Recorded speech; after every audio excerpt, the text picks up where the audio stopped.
السلام علیکم ورحمۃ اللہ وبرکاتہ.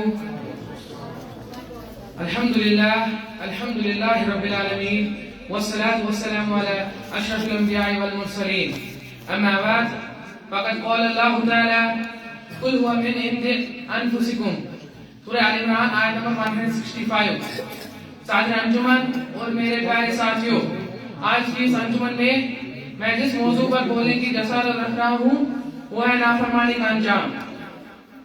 محترم سامعین، آج مسلمان مختلف مسائل سے دوچار ہو گئے ہیں. کیا یہ بلا سب ہے؟ ہرگز نہیں. اس کا سب سے بڑا سبب اللہ تعالیٰ سے ہمارے تعلق کی کمزوری ہے.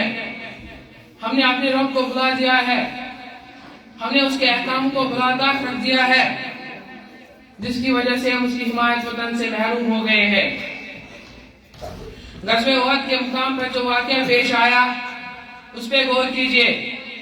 نبی اکرم صلی اللہ علیہ وسلم موجود ہے، صحابہ کرام کی جماعت ہے، میدان مسلمانوں کے ہاتھ ہے، لیکن جب تیر انداز صحابی نے نبی اکرم صلی اللہ علیہ وسلم کے حکم کی خلاف ورزی کی تو میدان جنگ کا نقشہ ہی بدل گیا. کفار نے بدل کر حملہ کیا جس میں 70 صحابی شہید ہو گئے اور خود نبی اکرم صلی اللہ علیہ وسلم زخمی ہو گئے. قرآن مجید میں اس پر تفسیر کرتے ہوئے اللہ تعالیٰ نے فرمایا ہے قل ہوا من عند انفسکم. سورہ آل عمران آیت نمبر 165. کہہ دو یہ مصیبتیں خود تمہارے لیے ہوئی ہے. میرے بھائیوں، فتح یا شکست اسباب سے وابستہ ہے. اطاعت و فرما برداری اور اطاعت و نصب و صحبت کے ذریعے اللہ تعالیٰ کی تائید حاصل ہوتی ہے. مثبت و نافرمانی شکست و مصیبتوں کا سبب بنتی ہے. آج ہمارے اوپر جو بھی مصیبتیں ہیں یہ آفتی بدعملوں اور کارکردگیوں کا انجام ہے. جیسے کہ اللہ تعالیٰ نے قرآن مجید میں اس بات کو واضح کیا ہے ظہر الفساد فی البر والبحر بما کسبت ایدی الناس. سورہ روم آیت نمبر 41. خشکی اور تری میں لوگوں کی بدعملیوں کے باعث فساد پھیل گئے.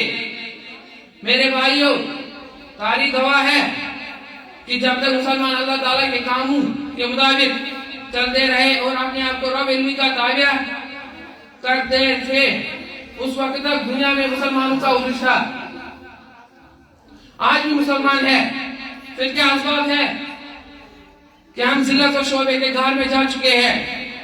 یاد کیجئے جب سے مسلمانوں میں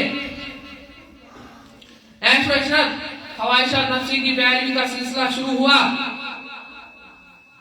اللہ تعالیٰ کے احکام اور نبی اکرم صلی اللہ علیہ وسلم کی سنتوں کا پاس واضح نہیں رہا اور اسلام تہذیب و تمدن معاشر سے ہی ختم ہو گیا تو مسلمان ہر طرح سے پریشانی میں مبتلا ہو گئے. آخر میں اللہ تعالیٰ سے دعا ہے کہ ہم سب کو بھی اپنی نافرمانی سے بخش دے. آمین. واخر دعوانا الحمد للہ رب العالمین.